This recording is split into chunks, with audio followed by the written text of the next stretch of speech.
This evening looks very promising and exciting at the same time. Of course, we are going to deal with a lot of panel discussions, moderator sessions, and much more that we have planned for all of you this evening.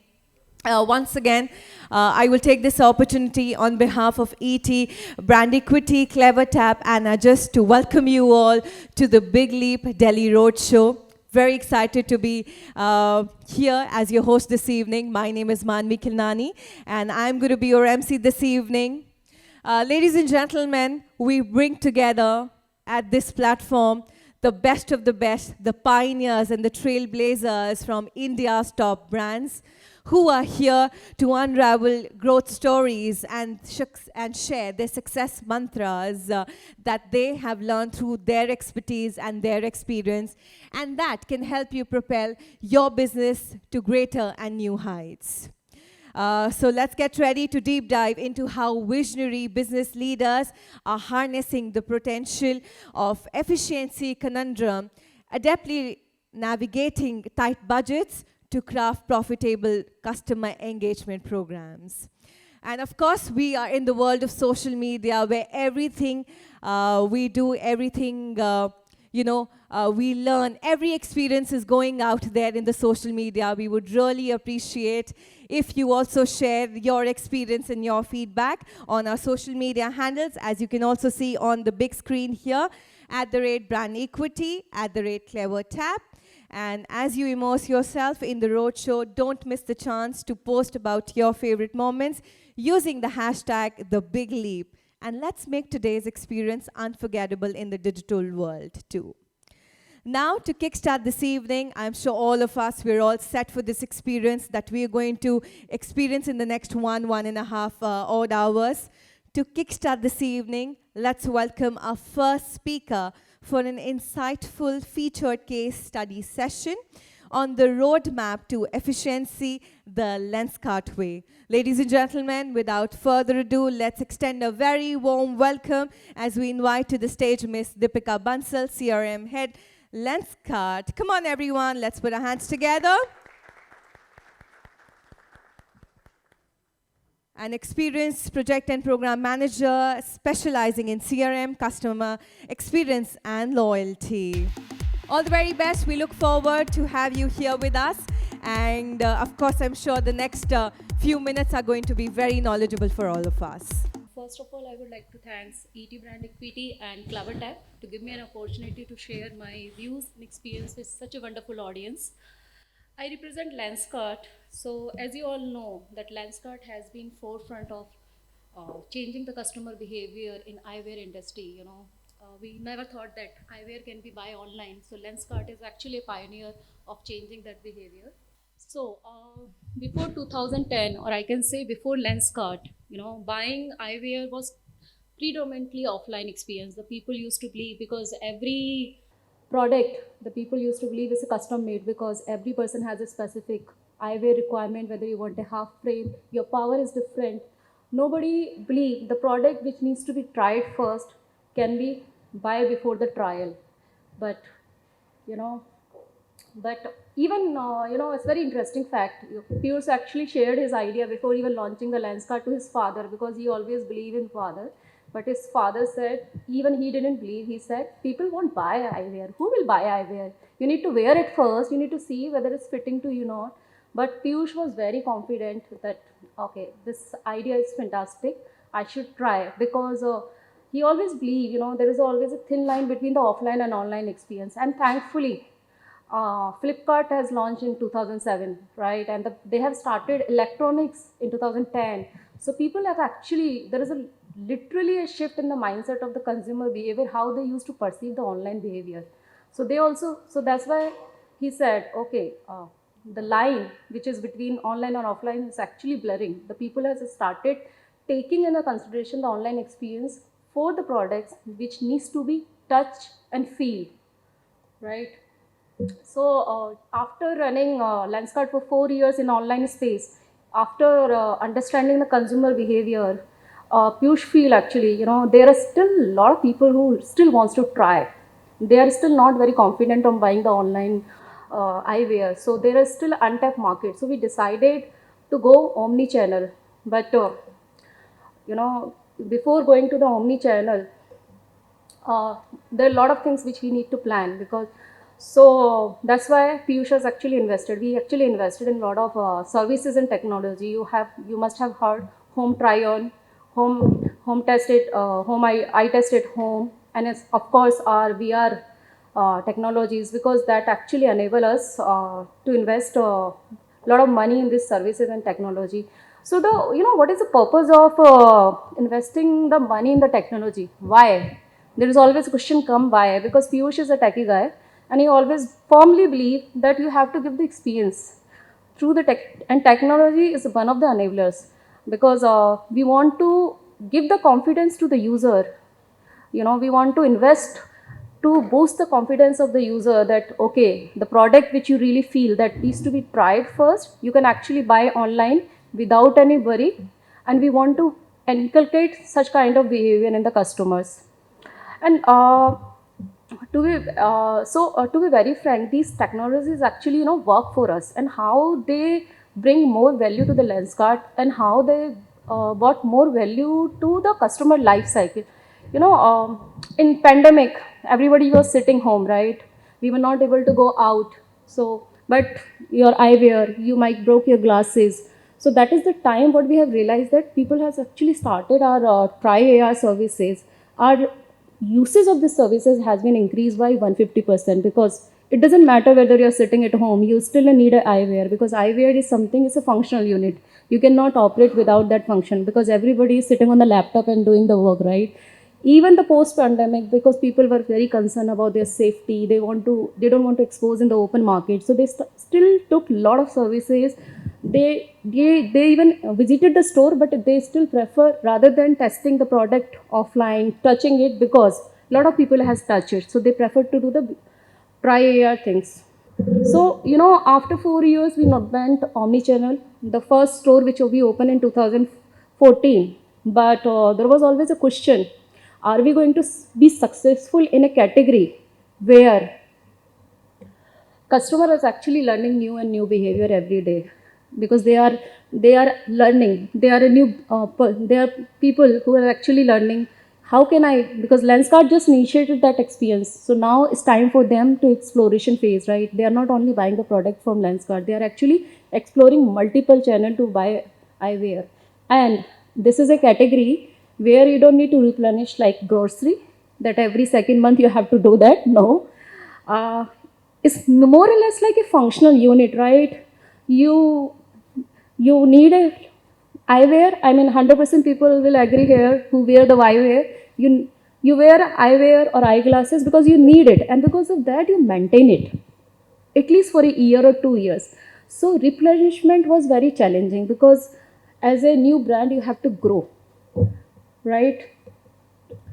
So the question comes, are we going to chase new acquisition? Because as I said, there is no repeat business, right? Because people is going to continue with their eyewear for next 2 years. How we are going to do that? Are we going to invest a lot of money on the acquisition cost of the new user day and day, month and month? And I'm 100% believe, and everybody will must be thinking, by increasing the acquisition cost, a startup might die. Because how much fund you are going to invest, because you are getting a funding, how much you are going to invest in a marketing acquisition cost. So this is not a very, if we invest the money in the acquisition cost also, it can be a very short term solution to invest, but this is not a scalable, and this is not a efficient way of doing the. So here where the Lenskart comes in the picture. So Lenskart actually changed the customer buying behavior of the eyewear. Using their product width, using their branding and communication, is actually transform the eyewear, which is a functional category, to become a fashion statement. Why I'm saying fashion statement? I'm 100% sure a lot of people must have at least 2-3 pair of sunglasses. In our whenever any wedding come, I'm sure 50% janta will buy again sunglasses. Okay, I have to wear in the mehndi. So that's how we change the customer behavior. It's not a product which you need and you buy it. No, it's become a fashion statement. Trend, the market trend is going on, you are actually again buying it. So what Lenskart did, we actually created the need for the repeat purchase. Earlier, the person who is buying only one specs Now the person is buying ending up 3 specs in a year. Why? Because we have created those needs, right? So you must have seen it. How many people are wearing Lenscart? Oh, I'm happy, but still, if you want to have glasses, you can always contact me. I'm happy to give you offer code. Okay, because I can see only 15% people are wearing, Lenscart product. Even after watching the IPL and Shark Tank, where the Piyush is doing so much branding, still we are not getting 50% people. I'm really not happy about it. Okay, so the question come, how we created the repeat behavior, because getting category like eyewear to make the people buy again and eyewear itself is challenges. So Lenscart has actually come up with a very unique strategy. As I said, we have to make it a fashion statement. So after some time, we actually started tapping on the customer emotions. What exactly they're looking for it? What are the actually trend is going on? So we started launching the collection, which is targeting to the particular segment, which actually connect to the person emotionally. Every collection is not a mass collection, which is it's not going to appeal every customer. Like if you see the Lenscart Boost, this is especially for launch for the people who are very much inclined towards the sports. We have launched a category, right? You guys must be buying a lot of swimming glasses, maybe on a higher prices. So Lenscart plan to come up with the lower prices with a better quality. Then the people lover, the JJ Rhapsody, John and Jacob is our premium collection. Then the Korean culture is coming up. The kids are very happy, so we launch K-pop collections. So if you see, every collection is targeted to any specific set of users, and that's how we are creating the needs.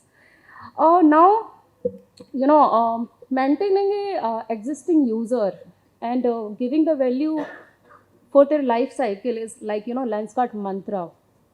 We still have a lot of customer who has made a first purchase in 2010, which was the founding year of Lenscart. But obviously, it doesn't mean that we don't need a new customer, right?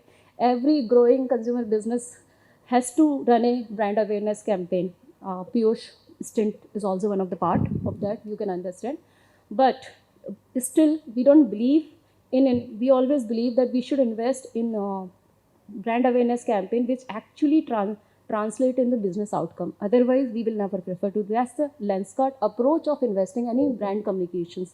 We always prefer that we should get something out of it, either in terms of the brand building, either in terms of the business growth. So we always invest in such kind of brand awareness campaign. Now, so if you see, we have actually tied up with the multiple celebrities. Every celebrity is actually tied up with the one particular collection, because that celebrity actually shows the same personality as per the product aesthetics. So question comes, how we translate these investment into the value for the customer as well as the growth for the business, right? So how we achieve it? There's a question always come, how we achieve it, because Lenscart now become an omni-channel. So there's a question come, we went online, we went on offline, we reached the home also. There's always, so it's a very high time for us to engage our existing users. So what we did, we actually built an ecosystem of technology and with the partners, which where we created actually a omni-channel, loyalty-driven and impactful customer engagement program. you know, I'm not, this image is actually created by AI. A lot of people do that. I also did that because short of the time. But nevertheless, when we were building this ecosystem, the Clever tab was very definitely a crucial part of us, because we are getting all the information in the centralized place through the Clever tab. So whatever action you are doing as a customer, we are actually getting that in a Clever tab. So they are very crucial. Now, it's very important that outcome of your omni-channel program has to be part of your customer life cycle. It has to connect at every stage of your customers. you know so starting from the brand awareness, the moment I run the brand campaign, doing the research to consideration and make the final purchase. But to deliver the omni-channel experience is always very difficult and very time consuming, because you have to provide the same kind of experience whether the customer is coming at the store or you are coming at the online or you are giving it a home. So because there is a reason every customer is not the same. They are the different stage of the life cycle. Somebody is in awareness stage, somebody is in a purchase stage. They are looking for the different kind of products. Somebody is looking eyeglasses, somebody is looking powered eyeglasses, somebody is just looking browsing the product. Or one more important thing, their purchase channel is completely different. Their preference is different. One person is looking for online, one person is looking for offline. So it's very important. So how do we get the efficiency from these channels? After creating the ecosystem, it's very important that how we efficiently get the outcome what we desire for launching this kind of conversation. So what we did, we actually created a omni-channel customer-based, lifecycle-based automated engagement program, which actually triggers whenever user move from one touch point to another point. And these are like, this actually help us. For example, it's a very simple example. You are visiting a store suddenly, and you saw a queue because you visited the store for the eye test, but you didn't have that much time and you left the store. Actually, we created a journey. If you visit the store for the eye test, the moment I check in the system that if within 2 hours you're not completing your eye test, we send you the communication by, we are sorry that you're not able to complete your eye test. We provide you the eye test at home as per your comfort and your timing. So actually, that kind of communication, like the moment you install the app, I just check whether you are my existing user or my new user. If my new user, definitely I have to tell you, try my AR technology. Reason being because you are an online customer, your entry point is online. So such kind of things we have defined. The beauty of these channels, Clever Tap actually, to be very frank, we were able to communicate the customer through each and every channel, starting from your email, push notification, WhatsApp, GVM, RCS, any channel. I can create this journey. And the most important part is it's just a one-time efforts. You have to start creating your logic. You have to segment your user on the basis of your requirement, what exactly you want to convert, which customer you want to put in which bucket, define the template, touch point, and content, and then schedule the campaign. So doesn't it good? I don't need to spend the time for my ongoing things, right? I don't need to manually run any campaign. The moment you are adding to the product in my cart and you drop off, think, because being a lens card where I get almost 1 lakh user in a day, isn't it tiring for me to run the campaign manually?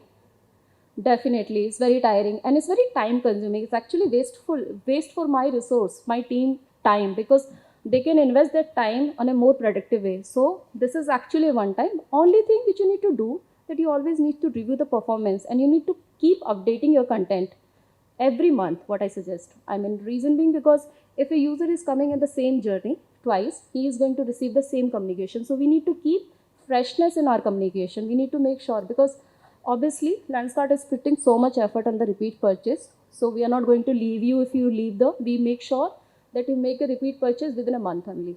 So that's our target, right? So we nudge the customer. Even when you become a customer, we nudge the customer for gold loyalty. So this is how the Clever Tap has actually helped us to tap such kind of journeys. Even this particular platform actually enable us to view the 360 view. Why I'm saying, because whatever the behavior you are doing any platform, or if you are browsing on my application, if you are browsing on my end site or desktop, if you are visiting the store, I actually get the understanding of your needs and desire, and I also understand that what is the experience you are looking from the brand. It's actually helped me to identify exactly what product I can cross sell and upsell. Why I'm saying cross sell and upsell, if you are my existing user, I have to make sure, because a lot of people, what we have seen the behavior, even after the making the purchase, normally you have seen it, how many people work on the mobile applications? A lot of brand must be have mobile application. Normally the mobile application retention rate in any user device, as per the research, is only 7 days, but Lenskart average retention rate of a mobile application in the customer device is 21 days. So you can understand there's so much to search, there's so much to engage, and we are blessed. As a CRM, definitely we are very much blessed that our team has able to produce such kind of application that we engage the user for 21 days. Obviously, I have a lot of things to do. I need to understand after even making the purchase what they're browsing, what is their expectation. Are they utilizing any particular feature, or are they looking some discounted product literally, or something? So that actually this platform actually help us to understand the needs, and we are able to provide the best experience to the user. you know um, so this is a lot of ongoing tasks which we do, but what we have learned in last I will say last 7 months, so WhatsApp has come up as a very good channel for us, because the moment we started using WhatsApp channel for our existing user, our repeat purchase has been grown by 13%. That's a big one. The beauty of this channel, you know how many people is actually reading your message, and the second beauty what we get it, we know exactly what content they are consuming exactly, because you get all such kind of insight. And in that way, actually clever type experimentation feature actually help us to fine tune the content and nurture the customer experience with this particular channel. So I must say this was the time well spent on the good channel, so we spent. So now WhatsApp become as primary channel, but keep doing it.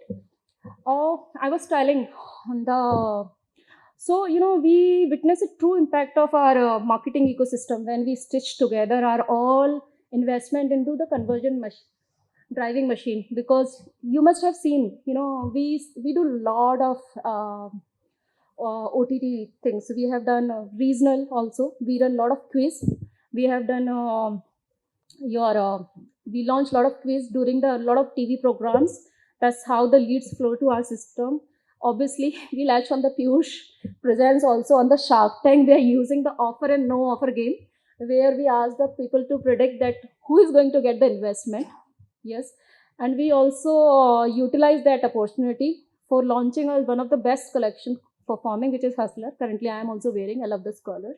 So normally I wear the contact lenses, but I need to sell 50 glasses. So I thought I let me wear the glasses today. Okay, so so what we did, obviously these are the incoming leads. We don't know what are exactly looking, because you are doing the boating, you are doing actually you are doing some other activity, but somehow you are flowing in our system.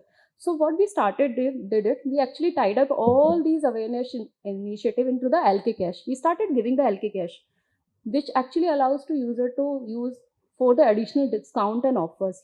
So CleverTap was a very key partner here, because it actually helped us to close the loop with the end user, right? By triggering the communication at the right time to the right user, it's actually impacted. It actually benefited us for the app traffic. Uh, I believe everybody remember the Shark Tank first season when Piyush was there. Our daily traffic used to increase at the 9 to 11 by 70%. That's how the growth we got. And that time we were crazy. We actually distributed crores of LK cash. Don't ask me for the redemption. That's a challenging number. But yeah, we still have a lot of crores of LK cash in our system, which we have distributed. But we got a very fantastic leads. And these leads, actually, the conversion rate was more than 40%, because these are the authenticated leads. So as I said earlier, the clever tap is actually help us to communicate, even help us to sending the reminder at the right point, because these things cannot be done manually, because people can do any action at any time. You just have to define the logics, and you have to just define their behavior we're expecting, because these are the very generic leads which is coming to your system. So you need to define their behavior using your technology, right? So it's very clear. So such kind of examples, shows us that brand activation needs to be followed up with the rigorous follow-up engagement program awareness. Otherwise, it's a completely dead investment, right?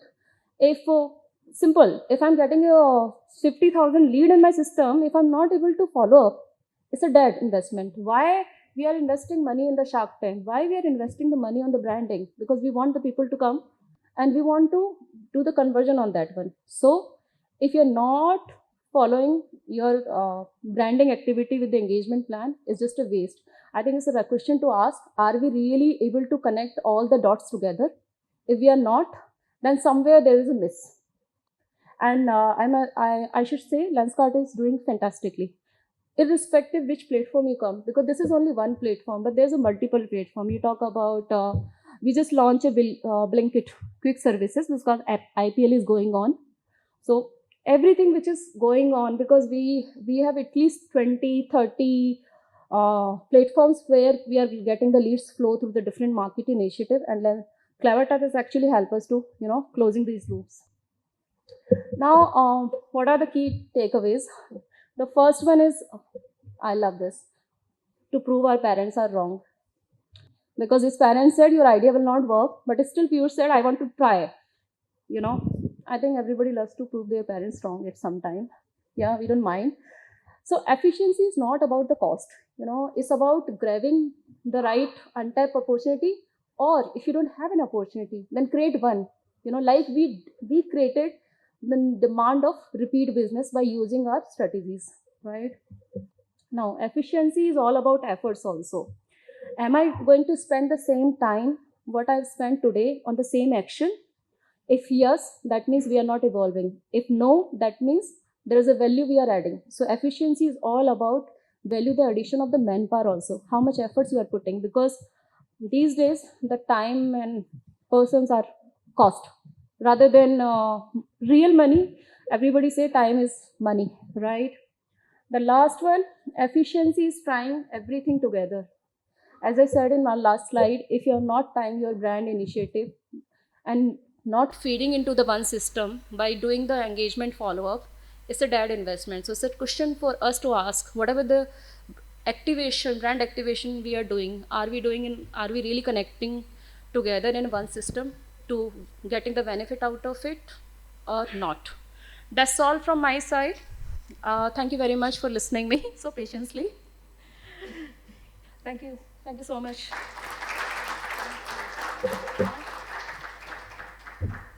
Thank you so much. I think that this definitely deserves a bigger hand. Um, yes.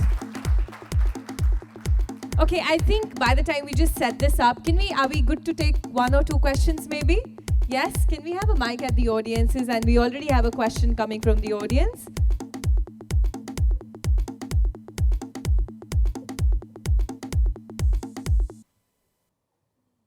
Hello. Yeah, hi. Yeah, hi.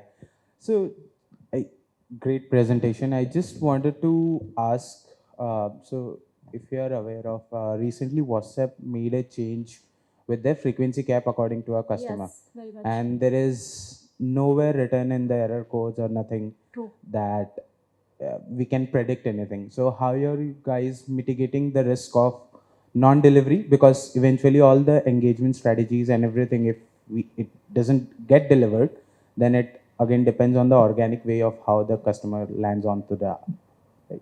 Great. I think very fair question.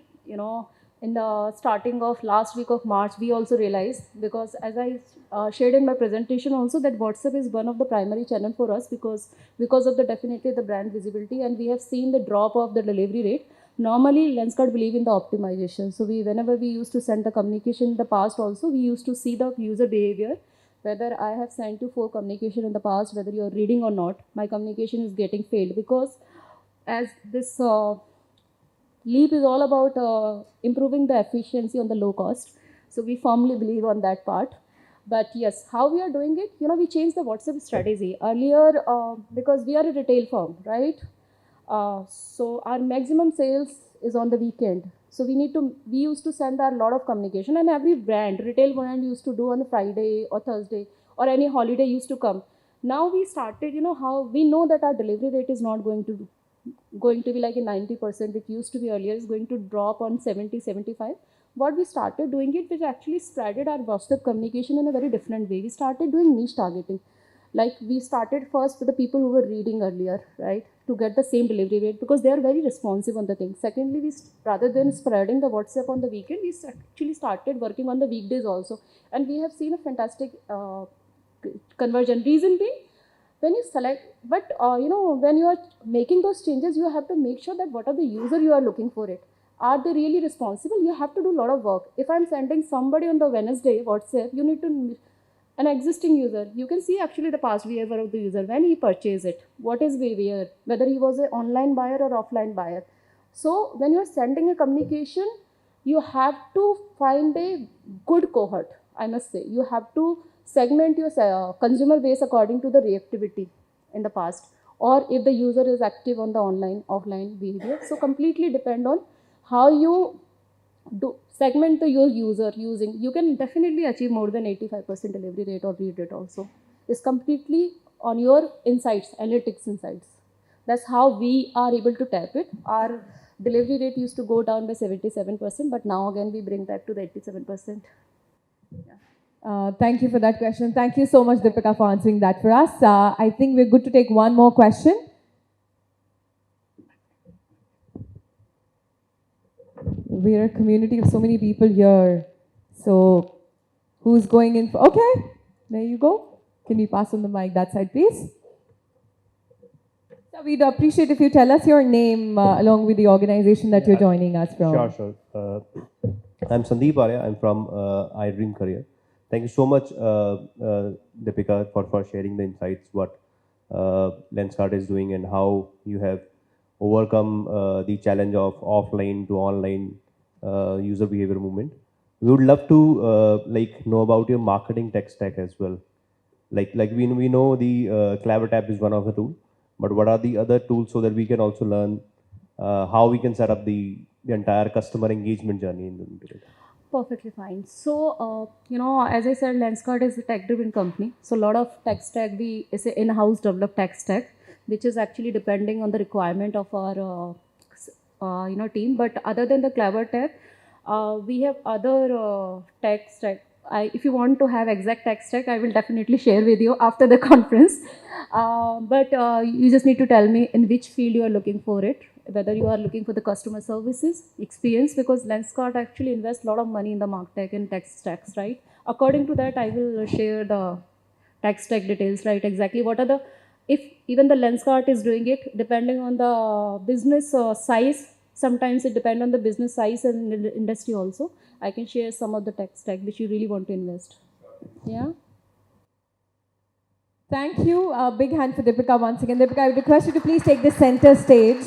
And I will invite up here on stage Mr. Abhishek Gupta, Chief Customer Officer, Clever Tab, to please join us on stage and extend and present a memento to Deepika as a heartfelt token of gratitude. And come on, everyone, let's put our hands together.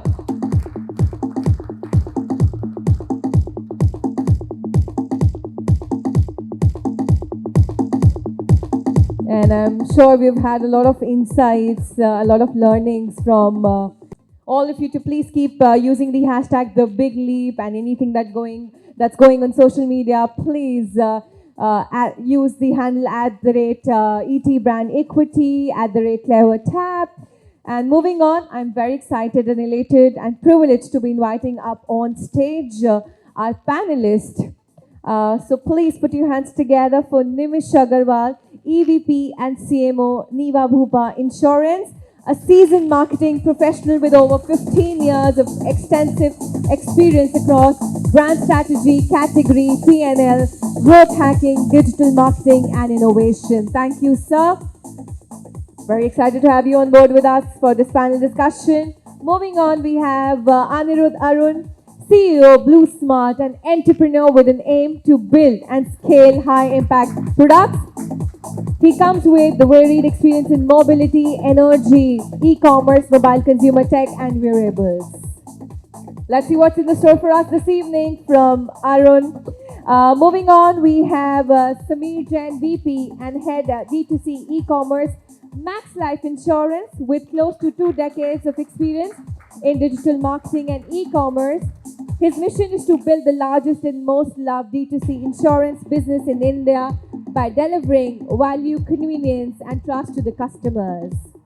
Moving on, we have Deepak Gupta, Business Head, Subscription Business, Live Pure India. He has co-created India's 4th largest retail loan aggregator platform, which was acquired by Policy Bazaar. In his current role, he's transformed Live Pure's subscription business into a PBT, positive venture, into an impressive revenue growth. Thank you, sir, for joining us here. Moving on, as a part of our panelists, we have Rohit Chawla, founder and CEO, Innovist, with a decade of experience as a management consultant abroad and as the former CEO and founder of the brand company Rohit is known for his performance-driven mindset. Good evening, sir. Thank you for joining us here. Since you're joining us and you're the founder of the Man Company, I was wondering if we have got any products for everyone here tonight. Next time, okay. All right, moving on, we have Mr. Kapil Bonde, Head of Insights India and SEA at GIST. He's a seasoned marketer with over a decade's experience leading strategy and research roles across various industry bodies, broadcaster, and ad tech players driving transformation. Thank you for joining us here. Moving on, we have Abhishek Gupta, Chief Customer Officer, CleverTap, joining us on stage. A seasoned business leader and has led a number of internet businesses with an immense focus on customer success and thereby building high growth businesses. And to moderate this session, I don't think so we could have anyone better than Mr. Gautam Srinivasan, consulting editor. His expertise is in editorial and branded content, spans over a decade journey with leading media conglomerates in Asia.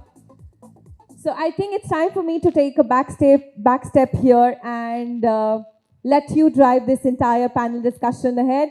Come on, everyone, let's get in some energy in the room and let's put our hands together for all our panelists up here on stage. And I'd like to thank the MC. She's really trying hard to pump up the enthusiasm in the room. So we'll see if we can drive up those. We're almost at 7:45 right now. I realize. It's a Thursday evening and boy, attention spans are wavering. So we'll try and make sure that we've got your attention front and center for all the experiences and insights that are going to come out today. Well, जब ROI की हो बात तो कहाँ से करें शुरुआत? I guess that's what we are here to find out at the Big Leap Roadshow here today. And we've got a panel of experts here who will be sharing a lot of their insights and experiences on this topic. And if you are wondering, what am I doing here on a perfectly good Thursday evening? Well, we can offer you, for the price of your attention and engagement, a 360-degree perspective on tackling the efficiency conundrum, from managing stakeholder conversations when budgets are reducing to raising your game, especially when it comes to measurement using the power of AI. And the speakers that we have on the panel today, they range from your D2C house of brands, leading insurers, mobility players. We've got the masters of measurement. We've got the masters of engagement here. So we are looking for a well-rounded perspective from all of our guests, especially when it comes to building a profitable customer engagement program that is Sasta, Sundar and Tikau. So let's kick off this discussion, and you can have a more detailed analysis of it later on through the Forrester Total Economic Impact Study, for which the QR code is available on the standee outside. But let's get the ball rolling first to the touchy aspect of the discussions that we are having, especially when paisa is not as freely available as we'd like to. And thank you so much, Deepika, for doing the heavy lifting. You were in charge of in the cricketing parlance, the power play overs. We are right now tackling the middle overs. Absolutely. Baap badana bhaiya sabse bada rupaiya. All right, let's start with this report that I was reading, which had a few highlights, which is that ad revenues are lower this year compared to last, are growing lower this year compared to last, mentioning that there is now more prevalence of technology and hyper-personalization. The focus is there. But the headline is that, as per that report, marketers are going to embark on a year of unprecedented experimentation. That's what caught my eye. So in this context, maybe we can start with Nimish. Your thoughts, on how the conversation around budgets have panned out, and are you allocating more to, say, experiments around new age stacks and trends and rationalizing traditional market spend? Because we saw a lot of activity, especially for the insurers during the pandemic. A lot of things happened, switch on, switch off insurance, KYC issues got solved, everything is getting digitized.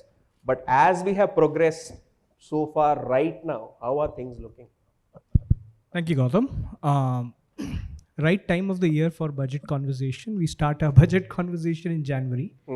and every April I have the same feeling that I should have negotiated harder. Acha. But thankfully for us, we're a growing industry. We're growing as an industry. We're growing at about 21%. The organization is growing at about 40%. While we are growing, it is also very important for the organization, for a public debut these days, to build a very strong understanding of what brings and builds sustainable growth. So in context to that, there are a lot of efficiency experiments that we are running. A large part of our experimentation on the direct to consumer side is about how can we optimize the telecaller bandwidth. Okay. Because in our industry, the direct to consumer DIY journey is not as great. Insurance is an advisory product. Consumers are touchy about insurance. They want to understand it's not a category like Lenskart. It's a complex category, and there are medical conditions. So for like in FMCG, we used to optimize for wo salesman ka time. How many stores will the salesman go to? In the health insurance, we have to optimize the quality of consumer the telecaller will talk to. Now, 70% of these conversations are essentially knowing about things the 100th time, and we're trying to automate this through chatbot, voice bot, so that when he connect with a person, it's actual deep conversation around consideration translating It's to not purchase. a surface level conversation. Yeah, it's a little more. So there are various experiments at different stages to trying to tease out efficiency. And of course, cost is important to the point. All right. Anirudh, I've had a chat with Rishabh on where the company is headed. Now, while broadly the company looks great in the mobility space, you're making a name for yourself. But from this perspective of as, when we look at it broadly, the narrative shifts from pure growth to profitability. You guys have a target of, I think, 10,000 EVs by 2025, if I'm not mistaken, which is quite a journey that you've had, starting with a fleet of 70 cabs. In this perspective of you having to stand out against much, much bigger players and having to capture that consumer mind space, what are the new age experiments or rationalizing of traditional marketing spends that you're doing to achieve your objective of standing out from the pack?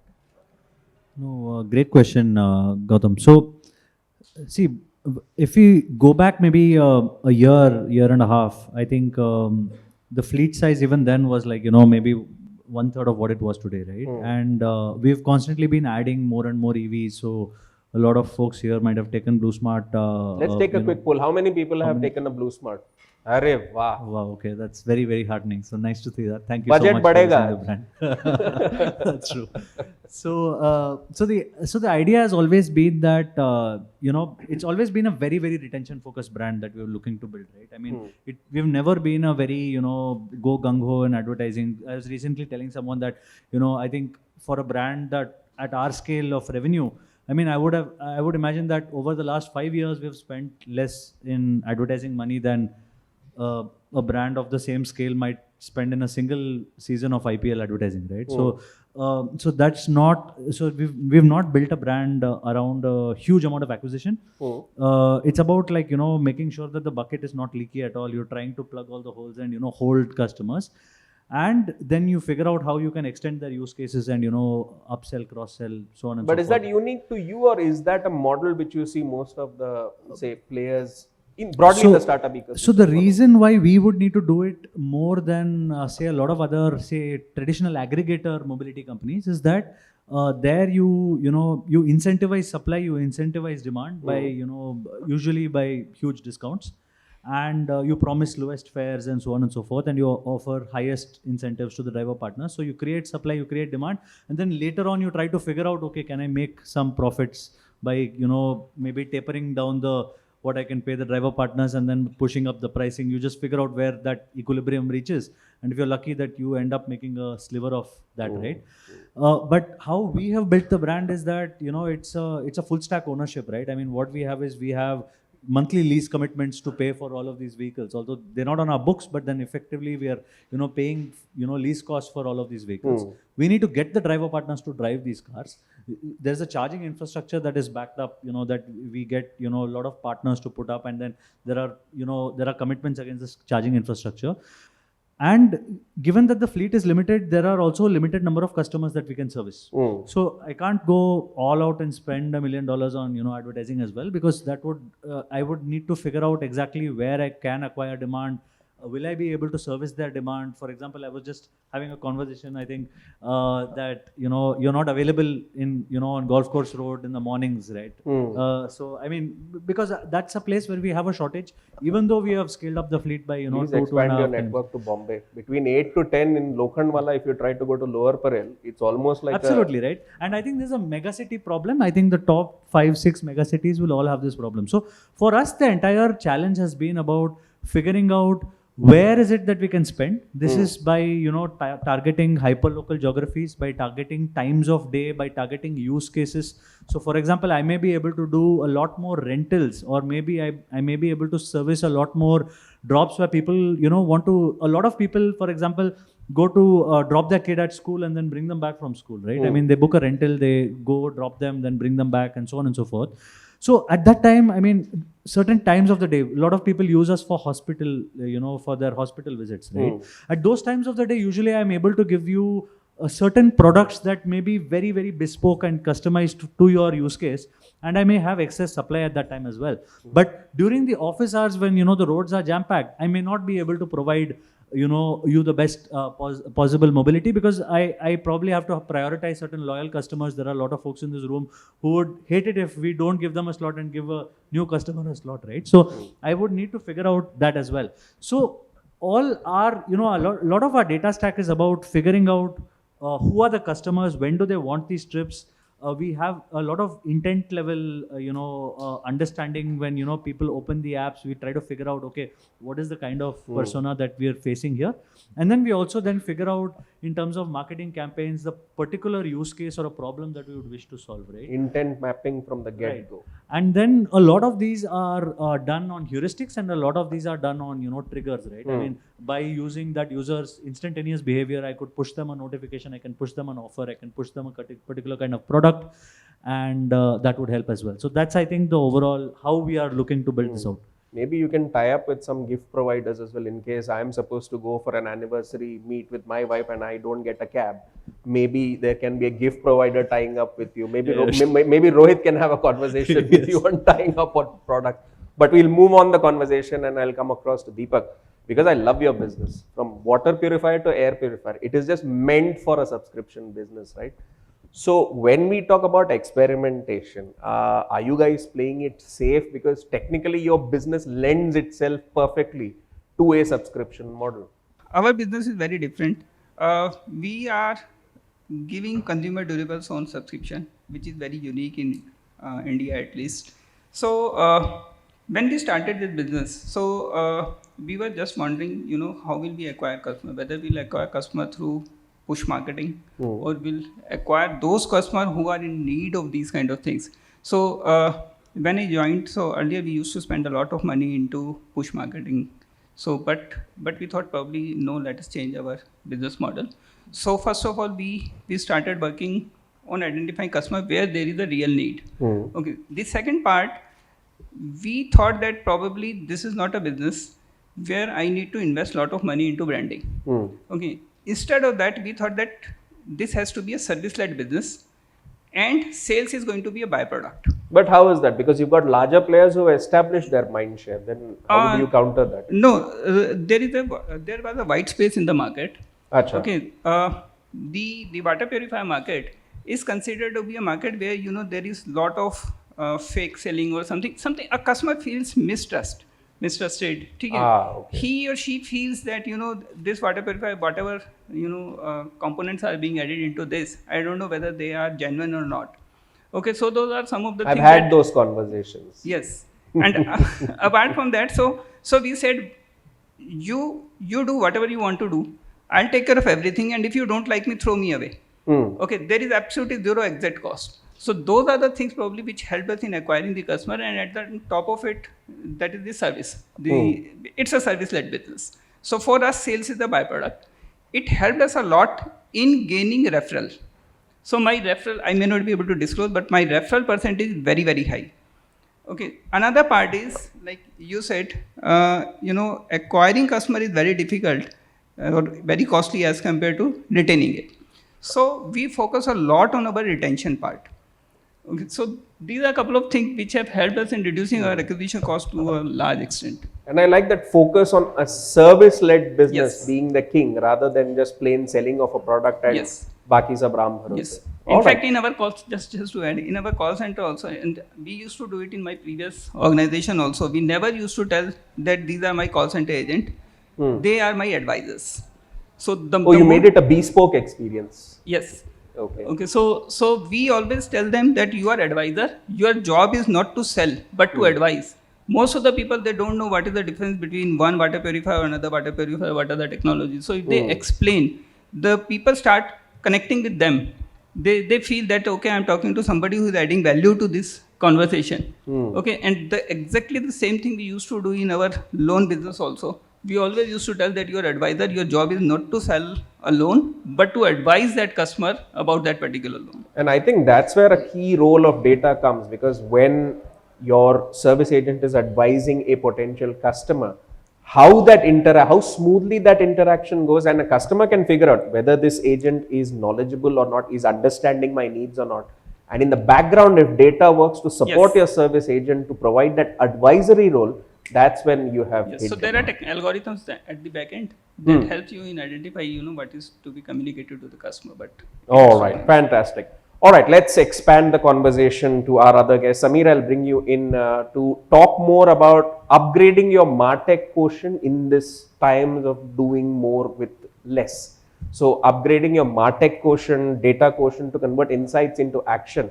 And more importantly, how do you align marketing objectives with business objectives? Because at the end of the day, the CEO is looking at the bottom line, right? You don't want marketing to appear as a cost center, but rather a revenue driver to expand your budgets and expand the remit of what you're trying to do. So how are you dealing with that conversation?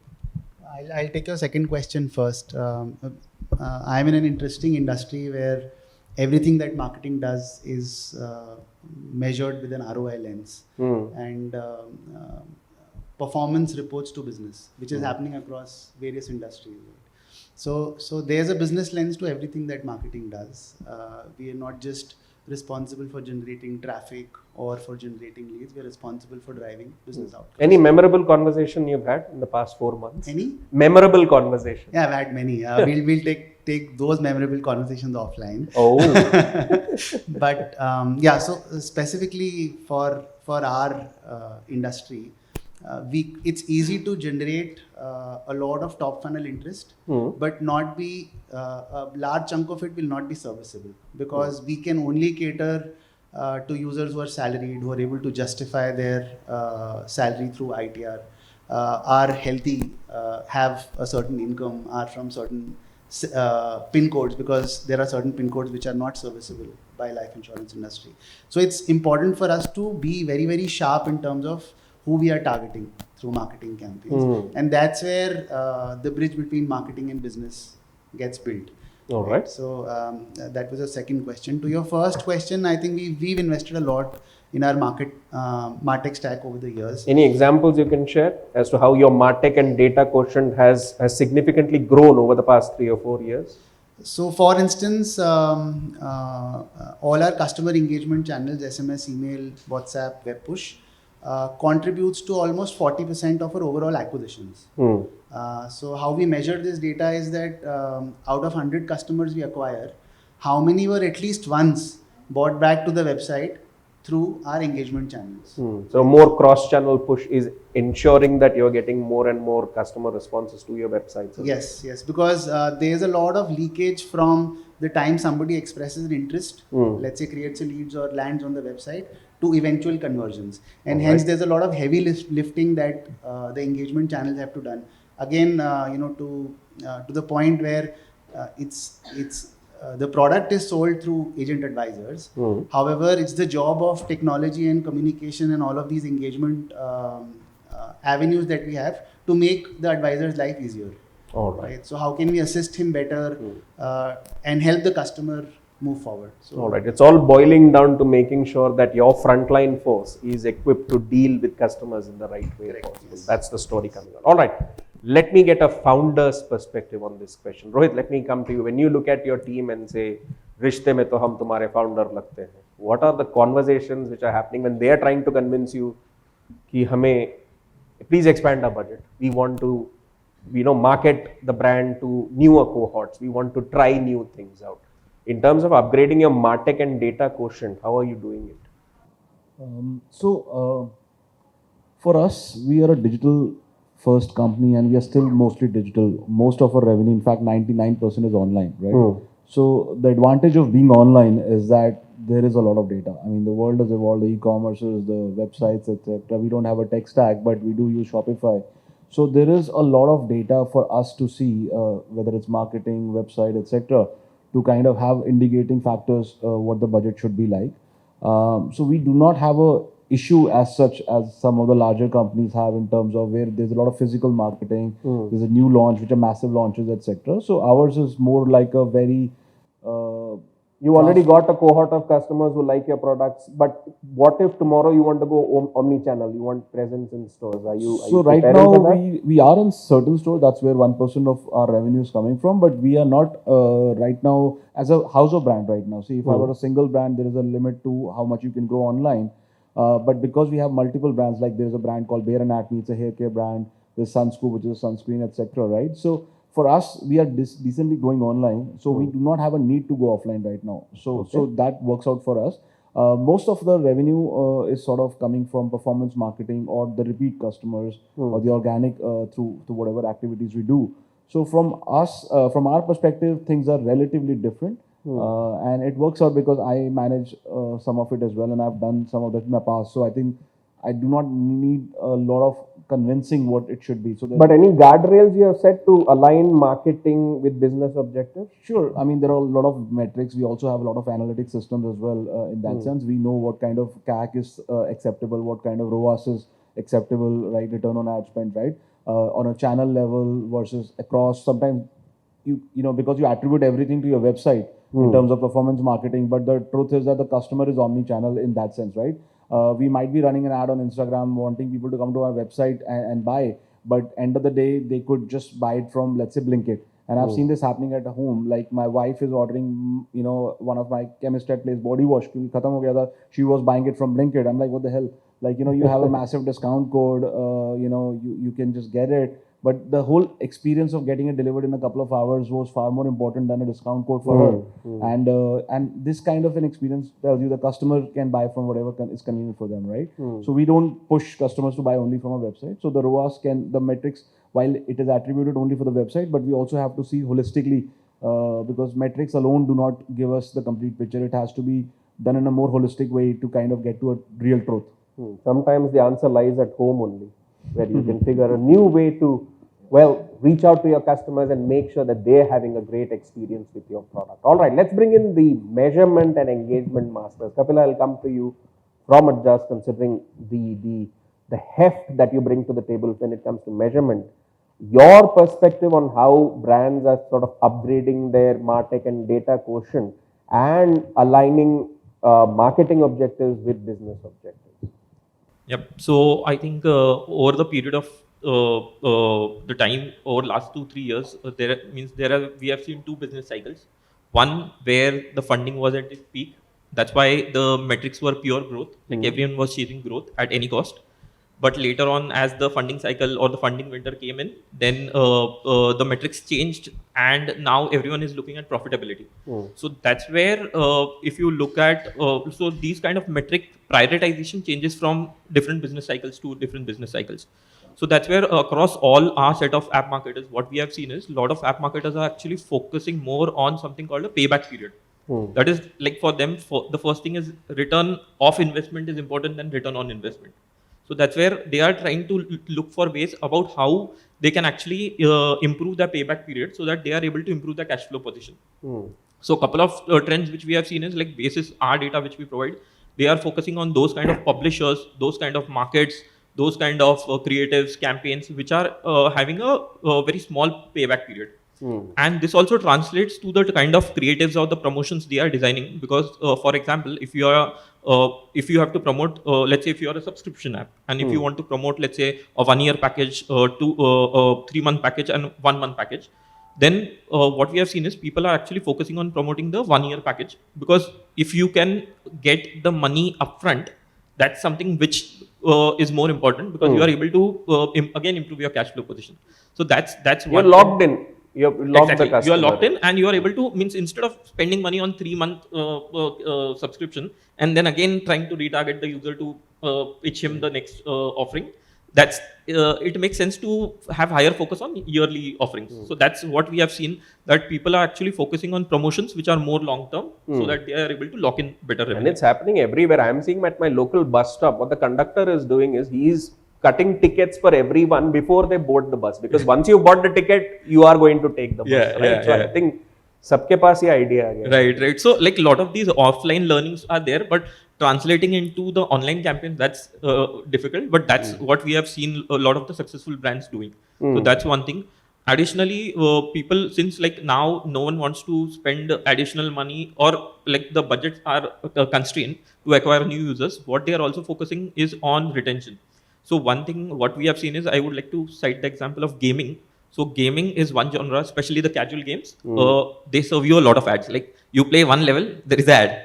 So there, if you look at the top quartile of casual games, what we have seen is the average session length has actually increased by almost 23%. And the reason, if you dig deeper, what we have seen is the number of ad slots which they were putting earlier versus now, that has significantly changed. So now, like, it clearly shows a shift that they are prioritizing the customer experience over the revenue. So that's one trend which we are seeing from the gaming perspective.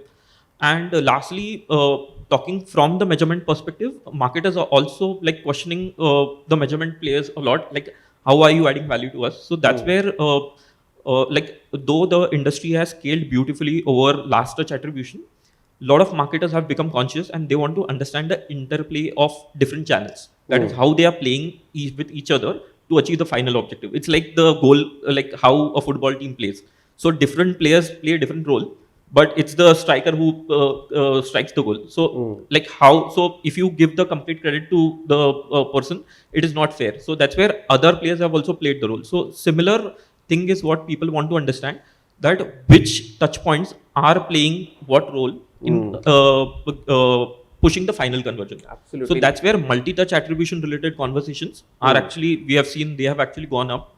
And that's where even from our product perspective, what we have also been, not forced, but we have listened to our customers and we have also tried to come up with certain products which are more easier to visualize. So like if you want to visualize the last top 10 consumer journey paths, that is something which we have brought up, because the problem with multi-touch attribution is like a lot of us talk about it, but if you look at the real world implementation, it's not that easy. Like you have to figure out which model I should use, linear, last touch, first touch, or W shape, or multiple models. So you need a data science team, because that will help you to understand which model fits well for your business. Absolutely. So that's where we are trying to simplify that problem, that like by figuring it on our own, that how can we display the same data in a much easier manner, so that it is easy for any marketer to interpret without the need of a data science team. Yeah, I mean, in the game of business and marketing, it's the measurement which is going to help you understand where the true impact is going to come from. Right. And interpretation of the results. That's and interpretation more of important. that data. All right, we'll expand on that as we go along, because as I see this counter, it's already at 27 minutes. So, you know, we'll also look at attention span. If the audience wants more, absolutely, we can extend that time frame. But well, taking that point forward and coming to a man who eats difficulty for breakfast as the Chief Customer Officer, and I believe you have an expanded remit at CleverTap as well, as the world's leading engagement and retention platform. What's your point of view on how this conversation has panned out? Because I think it's been the past 4 or 5 months since we met. So how have conversations progressed in that period? I think, you know, one of the things that I keep seeing is we being the largest engagement provider, at least in this part of the world, the amount of communication that is happening today. So one of the absolute facts that we have today is that we live in an over-communicated society. If we were to look at any of our mobile phones and look at the notifications, at any point in time, you will have scores of notifications. Now, one of the greatest ironies of our time is that to be able to get your message across to a consumer, you need more communication. And the job of a marketer is incredibly hard because everyone is trying to get the attention of the user. It isn't about my category. It isn't about my product. It is about user's attention. User has different choices. They can order food, they can buy glasses, or they can buy grocery. How do I really get the user to act for my engagement? And to make that happen, you need a Swiss knife approach. You need to be very, very precise. And hyper-personalization is essentially the Swiss knife of customer engagement, because when you do that, you get up to 10x customer lifetime value. And I've seen this customer after customer. And what we do is we show the customers that what's the kind of CLTV and ROI you are getting when you do hyper-personalization compared to when you have a broadcast message, for example. So within their own data, customers are able to visualize, okay, whenever I'm doing hyper-personalization, my CTRs have gone up, my conversion rates have gone up, my CLTV has gone up. Now, hyper-personalization as a concept is easier said than done, because to be able to truly achieve the value and essentially get this more by less, because again, as you said, the budgets haven't gone up, and it's also reflecting in the headcount that the marketing departments have, like you have fewer people. So what you need is value and leverage both. The value of hyper-personalization is well understood, which is if I personalize an engagement to the consumer, then I get more value. But the real beauty lies in leverage. And the leverage essentially comes from the technology, which is, can I hyper-personalize experience across millions of consumers without actually having to spend extra money, without actually having to spend extra, having extra headcount. And for that, you require technology. And as Deepika was sharing, like one should be able to do a lot of experimentation. You should be able to look at a lot of engagement. And at the end of the day, make sure that the communication is relevant. And I think that's the real beauty. And like, as we were talking about customer acquisition, like customer acquisition costs are going up. If we look at CAC, it's going up, and the CLTV to CAC ratio is fundamentally becoming worse, because part of the reason is our over-dependence on customer acquisition. So the shift that I'm seeing significantly, which is happening, and it has happened a lot more rapidly over the last couple of years because budgets are tight, investments are relatively lower, is there is a definite move towards retaining more users and using hyper-personalization as a way to make that happen. A significant shift, and which I'm really excited about, because I also want like the user notification tray to go down in terms of volume, but the impact that brands get has to be higher. I'm sure the customers would welcome that trend with open arms, saying that this is what we need, because the notifications tray of all of our phones, you would know. No, absolutely. I have to think about the end consumer. So I have to think about my customers. I want them to get the business, but I also need to think about the end customer's point of view, because we live in a symbiotic relationship. It's all tied together. And of course, I had once cited this, the work that CleverTap has done with Zomato, that resulted in my baseline, unfortunately, going a bit forward, a few inches, because, you're trying to maintain a diet, and out comes a Zomato notification saying, "Bahar barsat ho rahi hai, pakode khaoge." And at that point in time, it makes the two of us, except that I use Swiggy, and both Zomato and Swiggy are our customers. Fantastic. Let me take that forward, and Sami, let me get your response to that, because as Abhishek mentioned, Swiss Army knife approach, right? When we look at the segment of one marketing, that's what it's all about, hyper-personalization to the core. But in this, I want to bring in the topic of generative AI and predictive AI and the roles that they are playing in sort of bridging intelligence with empathy, because at the end of the day, your customer interaction becomes better, you reduce churn, and you improve profits and better ROI. So your thoughts on that perspective? I'll talk about a couple of use cases for generative AI that we've really discovered. One is, let's say we are advertising on Meta, right? The biggest lever of unlocking efficiency on Meta is a hardworking creative, right?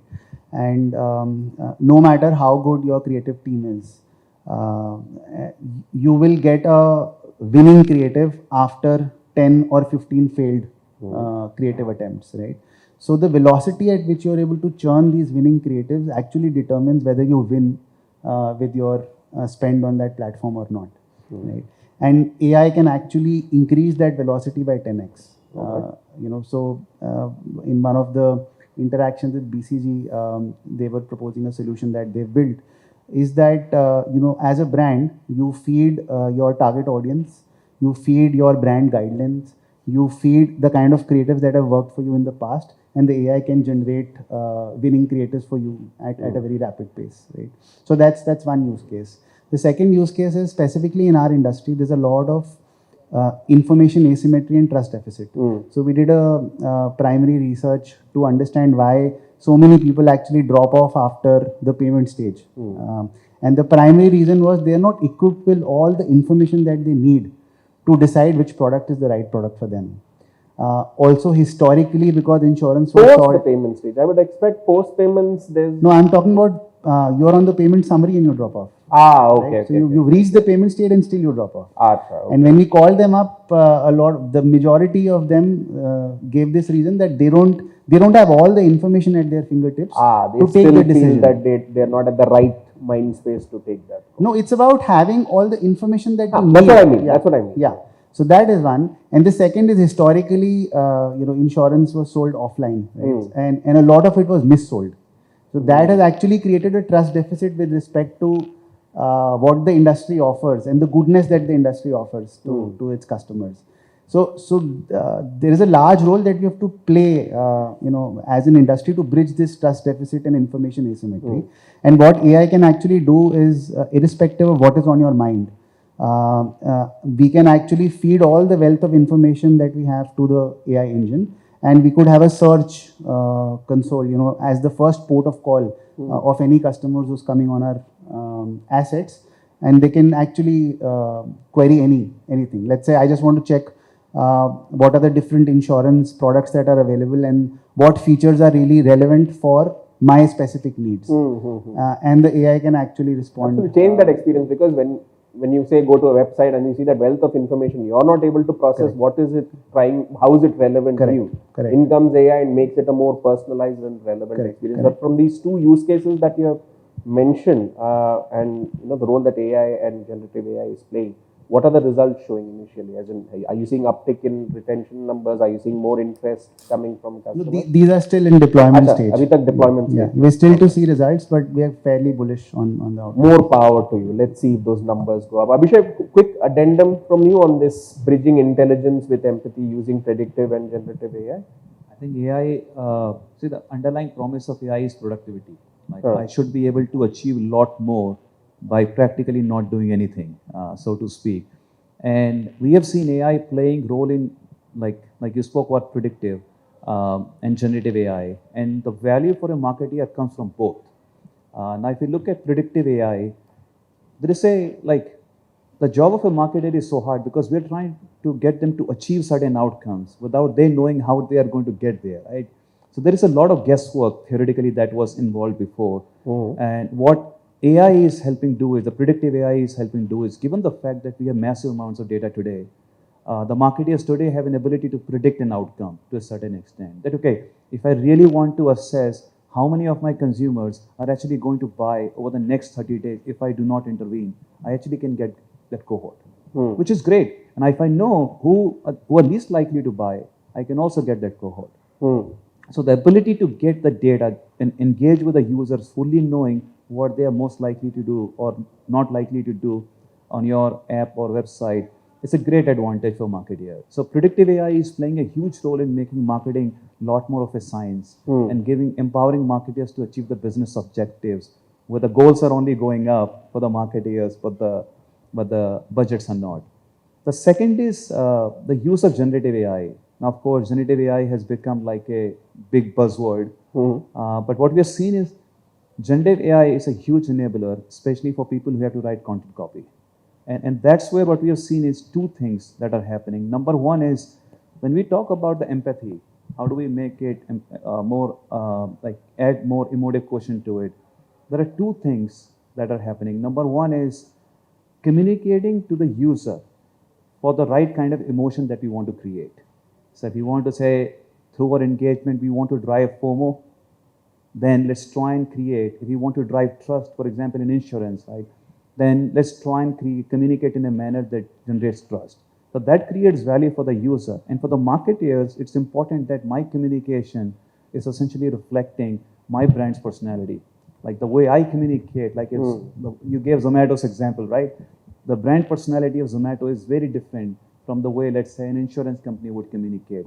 And so, like, we are actually at the center of it. And we have a product called Scribe that marketeers today are using in terms of being able to create the copy that reflects what the emotion they want to create with the consumers and the brand personality, the brand persona they want to use for it. So I think I only see AI usage going up because, frankly, like one of the biggest challenges that I see, and I met like a score, like I met 6-7 customers in the just past 2 days, visiting from Noida, Delhi, Gurgaon, and vice versa, right? And one of the underlying things that I see is that marketing departments are really small, and the charter they have is massive. So tools like these, predictive tools, and generative AI tools are very, very helpful in terms of driving productivity. I think marketing is the RCB of business. Team log hai, they are driving the team forward. All right. But they need to win. They need to win at any cost. I'm deeply pained by that, like since I live in Bangalore. But I'll take your point forward, and of course, for everything generative AI, your solution is available. For a more bespoke human experience, you can still, approach us humans like me for any creative or copy needs that you have. But taking that forward, Rohit, let me come to you. Considering you're a D2C house of brands, it'll be interesting to get your perspective on say, promoting cross-brand loyalty. How are you tuning your brand strategies and reward programs? Because pehla pada Abhishek gave, as in when you're reaching out and you're creating that wow experience. And the question is, when it comes to rewards and loyalty programs, a lot of the business is considering now profitability narrative is center stage. The earlier easy way out of offering discounts and doing, 5% yahan pe, if you're having an abandoned cart problem, one day later you send a discount voucher and you're hoping to make that sale. That era is passing right now. Everyone has kind of warmed up to the game. As when you're running this house of brands, how are you looking to promote cross-brand loyalty? So those things still work. They still work. I'm not saying. So yeah, I'm saying they're mainstream right now. So now people have understood, if I haven't taken something abandoned cart ka mail aayega, now it's like it was earlier. It's like how do they know and all that, but now everyone's used to it and they wait for it. As long as I'm getting a discount. Smart people wait for it. They'll put it and then just wait, right? See, we are not a tech company, but as a digital company, we do use a lot of tools like that, right? For cross-selling, product recommendation. For us, one of the most important factor is when someone is making a purchase. All our brands are hosted on Innovest, right? As a website, innovest.com. So what happens is when people are going to the checkout, certain tools we have purchased are actually the ones which will recommend the product based on the data that they've seen on the Shopify platform, that they would recommend this. So someone, let's say, has bought a Bare Anatomy Kids shampoo, the suddenly automatic trigger would be a detangle spray. So because we see that there is a lot of cross happening, manually we cannot do these things, right? And also this is something that's, the algorithm keeps picking up and keeps improving. This helps with the conversion rate, of course, but at the same time, it helps us increase the AOV. So that's a very important factor for us in this regard, because AOV is everything. CAC, as we know, is going up. So improving the AOV, helps us make the business, CM2 level profitable, right? At the same time, we also have certain AI tools which will help predict whether the customer is gonna do an RTO, because RTO is also big pain, right? While it may not be under a marketing review, but it's actually very important because eventually it lowers the revenue for us, right? So having those predictions, this customer is gonna do an RTO. It's very difficult because the teams have grown up. We cannot identify each and every order whether this person it's a COD order, right? I mean, even if 40% orders are COD, there's a decent chance that there could be a RTO. So those kind of predictions happen. An alert would happen. So those things have actually helped our business. That's predictive AI. Generative AI se kuch ho raha? We do that a little bit for scripting, for ads, etc. But honestly, because the products are very innovative and there is a lot of stuff that we do, I don't think it has helped us so much at this stage. We have experimented a lot, but that's something that we still have to see some results. It's a wait and watch for you to see. Yeah, because the scripts, etc. I mean, because see, most of our business is coming from, let's say, Instagram, for example, or on YouTube, which are like a discovery-led, video-led things, right? So having because things are evolving so fast, we haven't seen a very good return on it. It's still a hit and miss right now. I think there's not enough data for the real AI to kick in right now. So I think that's something we haven't seen. So what's worked you at the top of the funnel, you're still continuing that. You're just waiting and watching to see what applications generative AI can do. So I think there is still a lot of that needs to be done over here. I think as it happens, we keep experimenting, etc. We'll find out. All right. Okay. Let me come to you, Kapil, for the measurement perspective on this, because we've spoken about how AI is transforming marketing, whether it's building creatives, ad copy, so on and so forth. But I want your perspective on how measurement is getting impacted due to AI. Yep. So like like you just mentioned, even we are looking at how machine learning could help us. And it couldn't have been better time with these advancements in machine learning, because they have come at a time when the user privacy is actually going up the priority list of everyone. So basically, why user privacy? Because once user privacy kicks in, if you would have followed what happened on iOS, there is a significant loss of reduction, because on iOS, just for your information, now every user gets a pop-up to and where the app asks whether he wants to be tracked or not. And almost 80% of the users don't allow permission to track their usage. Quick check, how many iPhone users here? Almost half. Yeah. So like if a marketer overnight loses his ability to measure 80% of the users, how do you make sense, or how do you measure them? So that's where what we thought is like we actually build predictive capabilities basis the limited amount of signals which we are getting from Apple, and then assign predictive values for certain KPIs. Like for example, let's say if your KPI is day 14 ROAS or day 14 LTV, then once we get those limited signals in the first 24 hours, we assign a predictive value of those KPI for those postbacks. So now our marketer clearly knows that which are those postbacks or which are the users against which you should optimize. So this is one way how even with a limited amount of signals, we are able to still maximize the impact for our marketers. Were you ahead of the curve, because we've gone from third-party cookie world to first-party cookie world to now looking at a cookie-less reality, right? Which means brands are going to flock to you and try to get ways to measure, especially when there is not the traditional way of measurement available. Right. So actually, it's a marketer's obsession with all these parties of data, which has actually got this user privacy in the focus. So that's where I think as an app marketer, there is just one thing. If you want to be successful, you need to get better at trying to measure basis aggregate data, and not because Give us a user few level examples, data. because I'm presuming you're looking at something like, if I'm, let's say, checking out a mobile website, you're looking at intent mapping on what is this person looking at, rather than this is Gautam Srinivasan. You're looking at this individual is looking at this, and therefore transmitting those signals to brand, saying this is what a cohort of customers is looking at when it comes to whether they're purchasing options or the reading options, top of the funnel, middle of the funnel, bottom of the funnel. Yep. So like basically you means as a marketer, since the user level information is going away, you need to understand that if you have aggregated data, okay, not user level data, then how can you still understand the impact? So one example is attribution works on user level data, but there is an aggregated framework of measurement called incrementality. Now you can apply incrementality on aggregate level data and still figure out whether your campaigns are actually cannibalizing your organics or whether they are actually driving an incremental impact. Because honestly, with big tech's obsession to put ads everywhere, like if you search a simple Google search, it's the first ad is actually a paid ad, and then there is an organic result. So basically that is actually cannibalizing your organics. So how do you solve for that? So there are still solutions like incrementality, which are helping app marketers to solve that. Even if user level data is not available. So those are a couple of shifts how measurement companies are adapting to help marketers navigate this space. And if you want to know more, you can meet up with absolutely outside. All right, Deepak, let me come to you. Considering the sources of data are ever expanding, to bring it all together to convert that data into insights. I want to know your perspective on this. And considering with this multitude of channels that are available and sources, how are you measuring ROI across various platforms? Okay.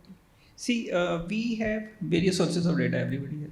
So first of all, we are consolidating all of this into a common system, which is our lead management system. So all the leads, we are also a D2C company, so all the leads are coming digitally. For each and every lead, I have the source, etc., etc. And in my LMS, I have the complete conversion tracking of it. And who all has access to your LMS? Is it a console only for the leaders, or is it like a Yeah, democratic? it is only for leaders, because this LMS data goes into my analytics, and in that I have the complete analytics built. That is mainly for management and key decision drivers. Okay. Now, from there, I have all the visibility of which marketing tool or which engine is giving me what kind of ROI. Now, in our case, it's not only a customer, but its retention is also important. So churn is also important. So we know each and everything about that customer. Then we feed this data into my engagement tool. Okay, and from there we do all the kind of communication, whether it is app push notification, browser push notification, or SMS, WhatsApp, etc., etc. So all this input is fed into that. There is another source which is very critical for us. That is my call center, where we do a lot of interaction with the customers. So we generate a lot of data from there also. And actually, because we are in water business, which is to a large extent, it is an essential service. Okay, so there are lots of issues, customer related issues that keep coming.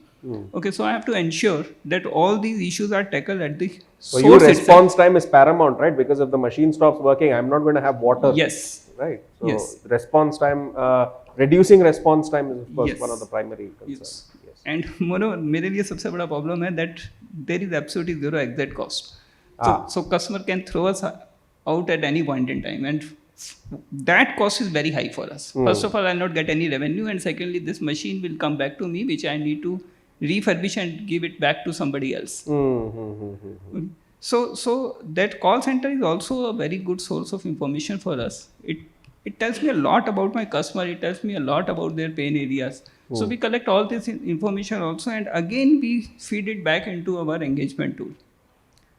So these are some of the areas, like we are generating a lot of data, and this is how we are All doing right. this. Now, Nimish, we've heard of the benefits that this, say, unified data strategy brings to the table to create seamless customer experience. This is that, in a sense, LinkedIn wala answer. But what are the gaps that still need to be plugged? Because we can talk about the pluses, but I think it's also time that we look at the gap areas which need to be filled. So, man ki baat bataiye. So thank you so much for choosing me to You are the closest to me.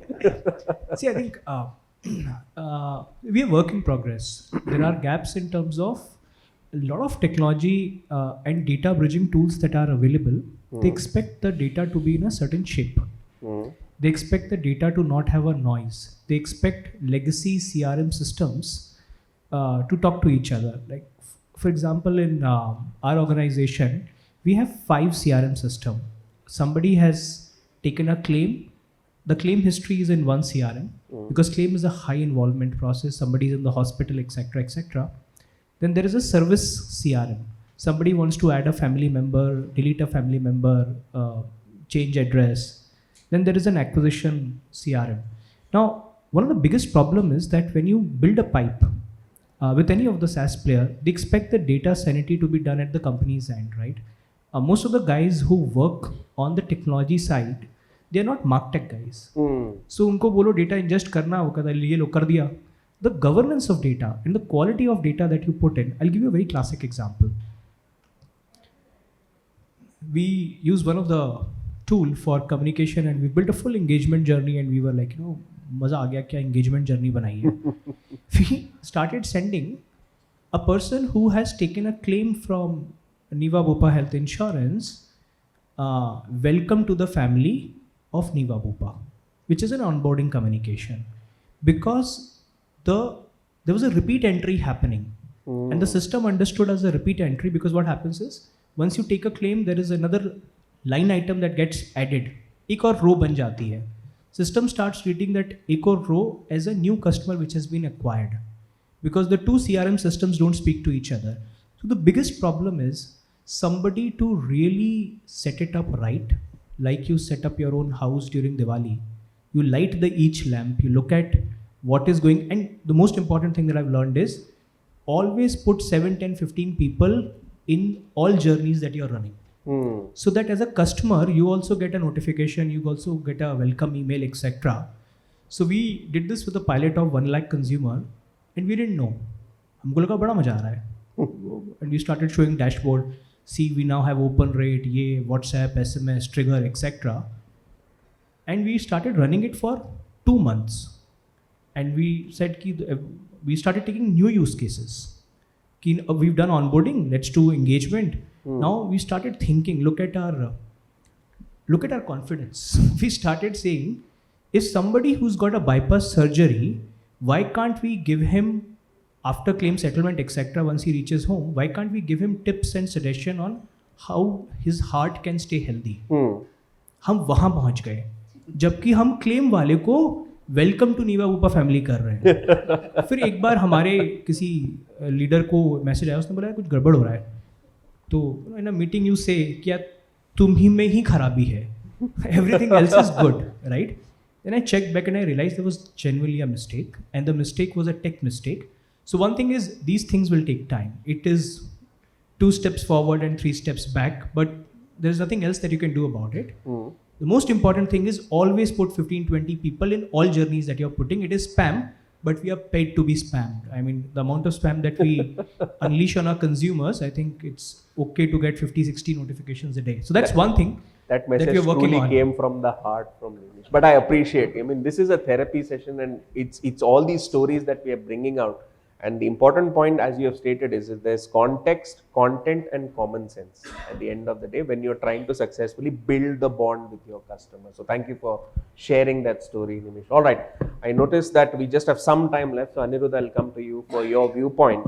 And I want to frame the question this way, because when we look at the cost and the value in an ROI equation, where a technology, I want to take the reverse stance. A technology, let's say, is expensive, but it can be optimized very well to provide value for the organization compared to an inexpensive option, which lies unused and wasted. As a leader, I want to understand from you your way of right-sizing tech investments and cutting out the waste, and how to avoid measurement pitfalls to cut media waste. Your thoughts on this? Yeah, so I think again, I'll just give you an example. I'll start with an example. I think that will quantify this quite well. So people go to the airport, right? And I mean, most of us, especially in Bangalore, I'm sure that the only way to get to the airport is through a cab. But in Delhi, there are maybe a few other ways. And for mobility, the airport is a major use case. Now, there is, and generally how an airport works for most mobility brands is that you also, these are all tendered out to, various brands, etc., etc. So you need to for getting your location, you also need to pay a certain amount and so on and so forth, right? And these are linked to certain minimum commitments of, business and so. And so anything below the minimum commitment, you're pretty much bleeding. And above the minimum commitment, effectively, you're making, your share of money. So it's very important to very quickly get to that level of optimization. That base level, right? And for that, so again, coming to a business like Blue Smart, what we did is one of those things that we did is we said that, hey, let's start nudging people to start booking their rides from the airport. We also did integrations with other OTAs, with airlines and so on and so forth. So, people started, getting those notifications. So that's basically as soon as I land, I get a notification, take a cab, or when you book your ticket, you would get a, notification and so on and so forth. And then you would also, you had the ability to push more, discounts and so on and so forth. Now, at some point, you realize that, your business is growing a lot and you've pushed a marketing campaign, you've put in certain budgets and so on and so forth, but then suddenly you start hitting a plateau, right? And then you start wondering, hey, what might be, going wrong there? And then you realize, is it a customer cohort that you're trying to figure out? But then later on, what we started figuring out is that there was something on the supply side where driver partners did not have an incentive enough to get to the airport in time to pick up the customers, and therefore driver partners were not available to do the trips. And it wasn't a customer side piece. So at that point, what ended up happening is that, and that was a mistake that we learned from maybe like a couple of years back, where we had put in a commitment in marketing spend. We said that, hey, the airport, we're going to spend this much. And some campaigns, of course, in digital, the advantage is that you can turn on and turn off the tap very quickly. But in certain places, you can't do that. So having those kinds of predictive analytics to understand how your supply side would perform, how your demand side would perform, do you have the kind of capacity to service it? And sometimes use cases completely change, right? I mean, And when you often do not see the second order effects of a lot of things happening together. So when you integrate it with an OTA, you also pushed across a discount, you're also doing certain kind of tactical communications, and you're doing an airport campaign. All of these working together, might suddenly end up in a situation where you're actually creating a negative customer experience, where there are too many people standing at your booth, and then you don't have enough cabs to service them, right? So I think those are actually the biggest wastages for us, right, as a brand, wherein we are saying that we are also doing a marketing spend and we are not getting bang for buck. Another way, you could potentially do a wastage for a service like Blue Smart is where you end up doing partnering with an ad network, and you're serving your ads in geographies where you do not have and that's why your hyper local adequate targeting supply, initiative, right? And wherever you have ad spillage and so on and so forth. So having as tight a targeting as possible, and in many places you'll have to make a trade-off. For example, if you do radio, then there's no way that you could have that kind of hyper localization, but you could probably target a a region kind of a thing. So I think figuring out that from your business standpoint, and for certain other businesses that would be a perfect in the media mix, right? So I think figuring out spending the same few lakhs or crores of rupees, you need to really figure out what really works for you as a business and what business problem is that solving. So it's not about, according to me, it's not about bringing the spend down. It is about, again, I mean cliche is you're maximizing CLTV versus CAC, right? So I think that's kind of what it is. So basically, if dal chawal works for your use case, don't try to go for gourmet options because your needs are already being addressed. All right, we're almost out of time. So the final word from you, Abhishek, because I want to understand as we go on to the next level, right, where in a sense, in the future, marketing of automation is going to afford a situation where brands know me more than myself. They can anticipate my needs. Now, the question is, how do campaigns adapt at that point in time? So your summary statement before we go to the audience and see if they have questions and if they have been paying attention to the last 45 minutes, 50 minutes of this conversation. Your summary statement. Sure. No. So I think I'll pick up on what Nimesh and Anirudh said about being able to analyze the data, like what's really happening in the market. When you're engaging with the consumer, you're able to derive insights. If something goes wrong, figuring it out. So one of the most important things as a marketer is to be able to do engagement and analysis at the same time. So analytics and engagement, from my viewpoint, are the two sides of the same coin. You analyze and you engage quickly, and you engage and you analyze. Without that virtuous cycle, we are susceptible to the challenges that we were looking at. And one of the incredible things that is happening today is because of AI, now of course we may run into problems, but the size and scale of the problem and the frequency of the problem can increasingly go down, because I can have a hypothesis around everything that I'm doing before I actually go ahead and take that step forward. So if I have bad data, I'll actually be able to spot that when I'm actually running predictive models, that okay, maybe there is something wrong. If I'm actually going to observe supply side issues, my data will essentially give me that indication in the beginning. So I think it's incredibly important that we as marketeers, when we think about engagement, we have to consciously think about analytics, because without that, engagement just isn't going to work out as well. All right, heavy words. Let's see if we can have some lighter questions from the audience, and I'll open the floor to all of you. I think we can take about 2 or 3 questions, and if you have any, do raise your hands. We'll be happy to pass on the microphone. Yes, sir. We'll pass on the microphone to you. Please introduce yourself and ask a question. Just a reminder, not a parliamentary question where it goes on for 1.5 minutes and I am having a bit of a tough time figuring out what is the question. So over to you. Hi, my name is Yogesh. I'm from PVR Inox Limited. I'm Yogesh. I'm from PVR Inox Limited. I handle their loyalty program and subscription services. So my question is to Mr. Anirudh. I want to ask, have you ever thought of doing subscription model in mobility business? Yeah, interesting question. And in fact, we do have a subscription model right now, and it's still in a kind of a pilotish stage. It's called Blue Smart Elite.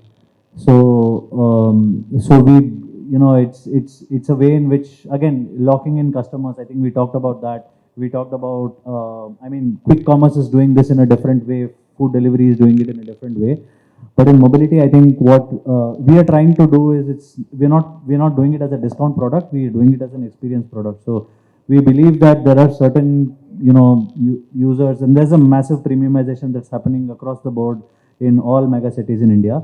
And we believe that there are certain people who desire a certain higher level of experience that they are not able to get with the plain vanilla service, and they're willing to pay more. And earlier there was no way for them to access it, and now we have given them access to it through a subscription product. For example, one of those features, I'll quickly go with one of those features, is an ability to set up a ride on an everyday basis. So for example, I can set up a ride today and I can say that repeat the ride for me the whole month, right? And it would, and now we also have an auto load wallet feature. So even if your wallet is running short of cash, it can auto load your wallet as well. And every day morning at 8 o'clock, a driver partner will be waiting below your house, and they will call you up and they'll say that, sir, we have reached, right?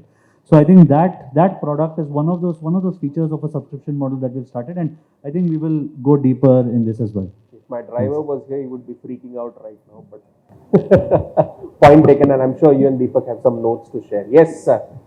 All right, onwards to the next question in the audience. Yes, sir, we'll come to you. Please introduce yourself and ask the question to a guest. Hi, I'm Sanmay Viswal. Currently, I lead the D2C business at WhatsApp Wellness. So my question is for Rohit sir. Considering Innovest is a group of brands, right? I have seen it is quite difficult to promote cross category, and so is with cross brands, because sometimes customer themselves think that it's only for this, let's say, perfume. It's only good for perfume. If you go beyond a category, it's quite difficult, and acquiring that is also, building a habit for them is also quite difficult. So considering Innovest is a 3 brands, if I'm not wrong, 5. Yeah. So how are you guys doing it, and cross category? What's the strategy with the brand? So I think Vaibhav knows about it, but yeah. So I think for us, we have kept the brand architecture very differently. Like, one is a Can I encourage the console to increase the volume? Okay, is this okay? There you go. Cool. So I think for us, we have laid down the architecture in such a way that there is value for the consumer. So Bare Anatomy is only a professional hair care brand. Chemistrat Play is a skincare brand, and Sunscoop is a sunscreen brand. Vinci is a luxury botanical sort of an experiential brand, right? Nudge sort of is a nutraceutical brand. So the brands are very distinct. The identities are very different.